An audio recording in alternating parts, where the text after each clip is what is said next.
عوام کی میں مشکور ہوں کہ آج دوسرے دن بھی ہمارے درمیان میں آپ نے شرکت کی اور ان ماؤں کے درد کو بانٹا۔ یہ وہ بیانیہ ہے جو عوام کا بیانیہ ہے۔ ایک بیانیہ وہ ہے ریاست اور اس کی مشینری جو ہے نا کر رہی ہے، جس کے مطابق یہ لوگ، یہ جو مائیں بیٹھی ہیں جس میں 85 سالہ ماں موجود ہے جس کے بیٹے کو اغوا کیا گیا ہے، اور یہ جو بچے موجود ہیں یہ ایجنٹ ہیں۔ ایک بیانیہ وہ ہے جو عوام کا بیانیہ ہے، جو قتل و غارت کے خلاف ہے۔ ہم پچھلے 31 دن سے ایک تحریک چلا رہے ہیں۔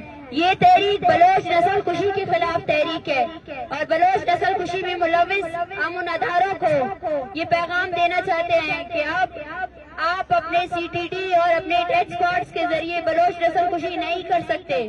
اب بلوچوں کو ماروا عدالت قتل آپ نے بند کرنا پڑے گا۔ لیکن المیہ تو دیکھیں، سب سے پہلے اسلام آباد میں عورتوں، بچوں اور اسٹوڈنٹس کو بے دردی سے مارا جاتا ہے، اور کمیٹی کے نام پہ بیٹھ کر جھوٹ بولے جاتے ہیں کہ ہم نے تو کسی کو نہیں مارا، ہم نے تو عورتوں پر تشدد ہی نہیں کیا۔ اس سے ظاہر ہوتا ہے کہ یہ نمائندے جو سچ ہے اس کو بھی جھوٹ قرار دے رہے ہیں۔ تو کیا یہ جنہوں نے دہائیوں سے بلوچستان پر جو ظلم اور جبر کیا ہے وہ اس کا اعتراف کب کریں گے؟ میں مذاکراتی کمیٹی اور حکومت کو یہ پیغام دینا چاہتی ہوں کہ جب تک اسلام آباد میں جو آپ نے اسٹوڈنٹس کو گرفتار کیا ہے، جن میں سے 100 سے زیادہ ایسے اسٹوڈنٹس ہیں جن کے ویئر اباؤٹس اننون ہیں، جب تک آپ ان کو رہا نہیں کرتے اور اس 30 دن سے میں منسلک جتنی بھی تحریک ہے، اس میں ہزاروں کی تعداد میں جو لوگ اس موومنٹ کا حصہ بنے ہیں ان کے خلاف ایف آئی آرز کو آپ خواش نہیں کرتے ہیں، تو ہم آگے اپنے مطالبات کسی کو بیان نہیں کر سکتے ہیں۔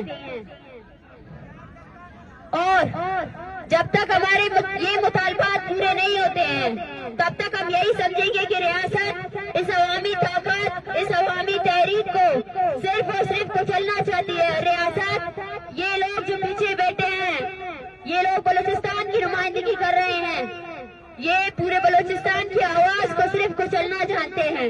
میں پھر سے آپ سب سے اپیل کرتی ہوں کہ اس تحریک کا حصہ دیں، اس تحریک میں اپنا ساتھ دیں، اور بلوچ نسل کشی کے خلاف آواز بلند کریں، بلوچوں کے ایکسٹرا جوڈیشل کلنگز کے خلاف آواز بلند کریں۔